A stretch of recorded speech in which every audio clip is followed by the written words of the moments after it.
Yes, 12th class. So as we have done with the new economic policies, अब हम next हमारा topic पढ़ेंगे कि न्यू इकोनॉमिक पॉलिसीज में जो चेंजेस आए उनमें हमने क्या क्या चेंजेस किए, क्या क्या स्टेप्स लिए, हमने मेजर स्टेप्स क्या थे। सबसे पहला स्टेप था न्यू इंडस्ट्रियल पॉलिसी। मींस हम अब एक ऐसे स्टेज में आ गए थे 1991 में, when we have implemented the NEP.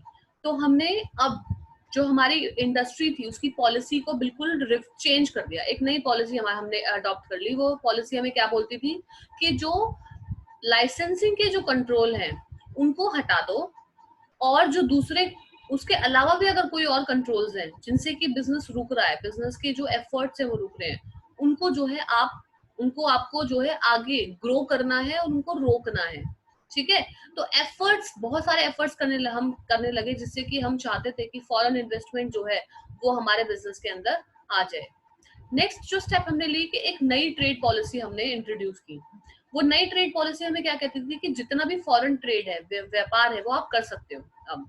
ठीक है। जितने भी फॉरेन ट्रेड को रिलेटेड जितने भी अननेसेसरी कंट्रोल है उसको हटा दिए गए।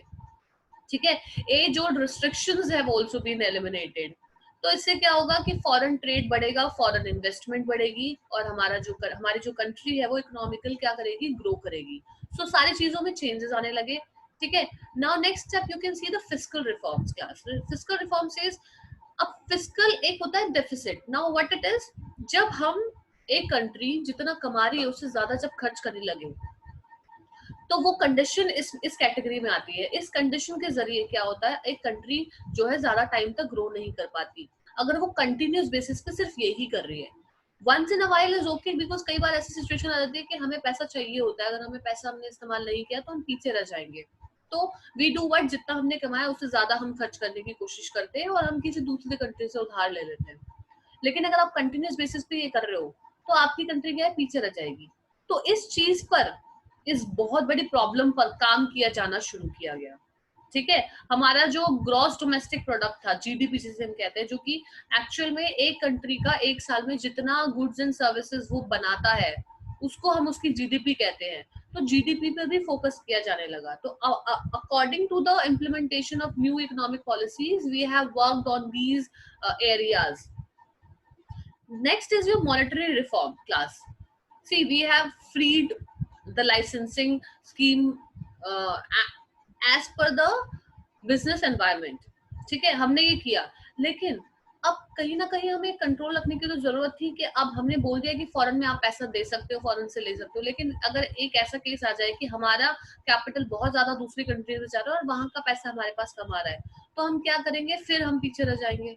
तो हमने फ्री तो कर दिया है, लेकिन एक कंट्रोल रखना जरूरी है। और वो कंट्रोल कौन रखेगा, वो कंट्रोल रखेगा हमारे कंट्री का सेंट्रल बैंक।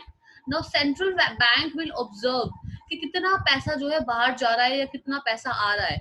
अगर वो देखेगा कि कहीं पर भी कंडीशन ऐसी हो रही है कि वो हमारी कंट्री के फेवर में नहीं है, तो वो एक स्टेप्स लेगा। ठीक है। वो उससे रिलेटेड जो है सोल्यूशंस निकालेगा और पॉलिसीज बनाएगा। तो मॉनेटरी रिफॉर्म हम लोग जो है अब करने लगे।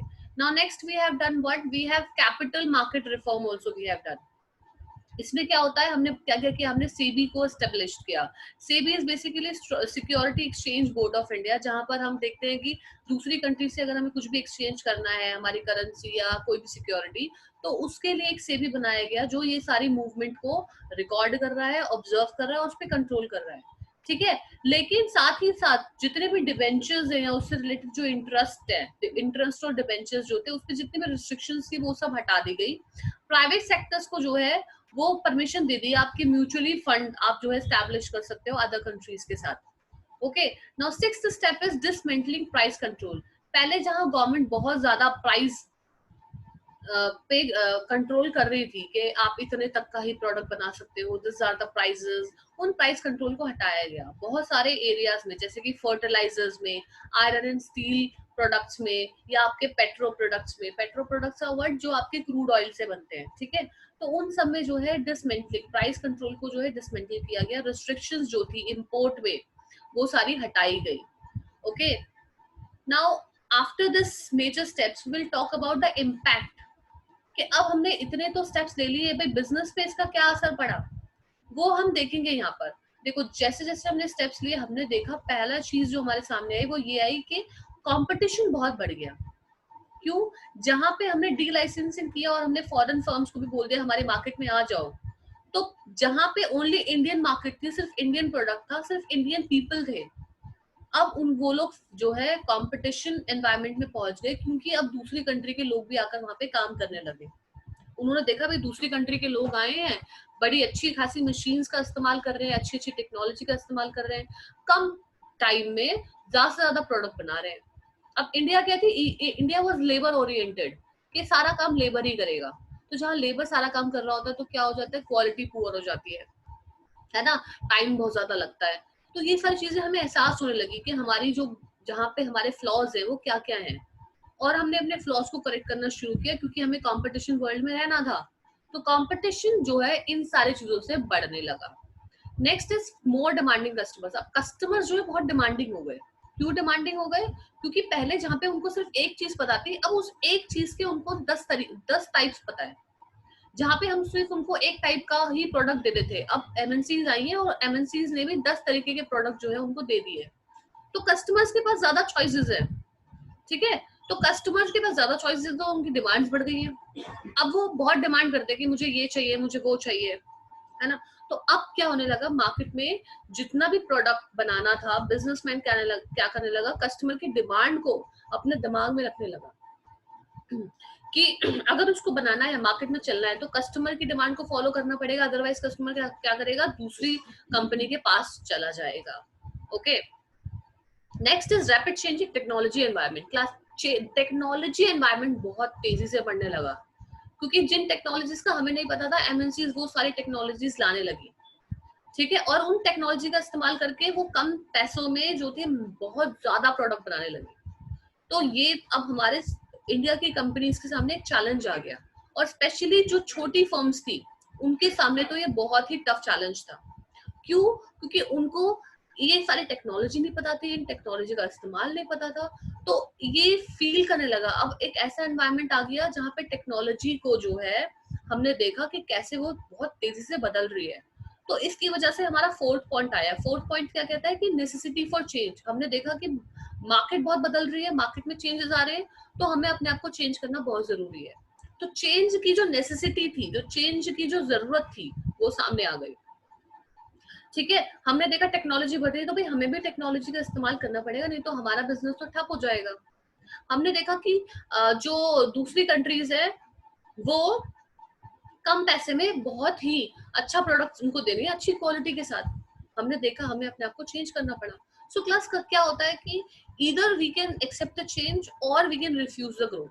अगर हम या तो टेक्नोलॉजी या चेंज को एक्सेप्ट कर ले तो बहुत बढ़िया है, अगर हमने नहीं किया तो हम अपनी ग्रोथ को क्या करेंगे, रोक देंगे। As now we are on this online classes session, हमने टेक्नोलॉजी को एक्सेप्ट किया, now we are into the process of growth. अगर हम टेक्नोलॉजी को एक्सेप्ट नहीं करते तो what we will do, we will refuse the growth. हम अपनी ग्रोथ को रिफ्यूज कर देते हैं और हम पीछे रह जाते हैं। हमारा एजुकेशन सिस्टम जो है वो कहीं ना कहीं फेल हो जाता या डाउन चला जाता।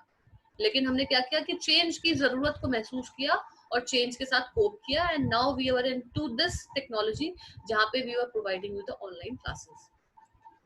Next you can see the fifth point which says कि अब जो ह्यूमन रिसोर्स है ना, उसको भी चेंज करना है, उसको भी डेवलप करने की जरूरत महसूस होने लगी। क्यों? देखो, अब ह्यूमन रिसोर्स क्या होता है?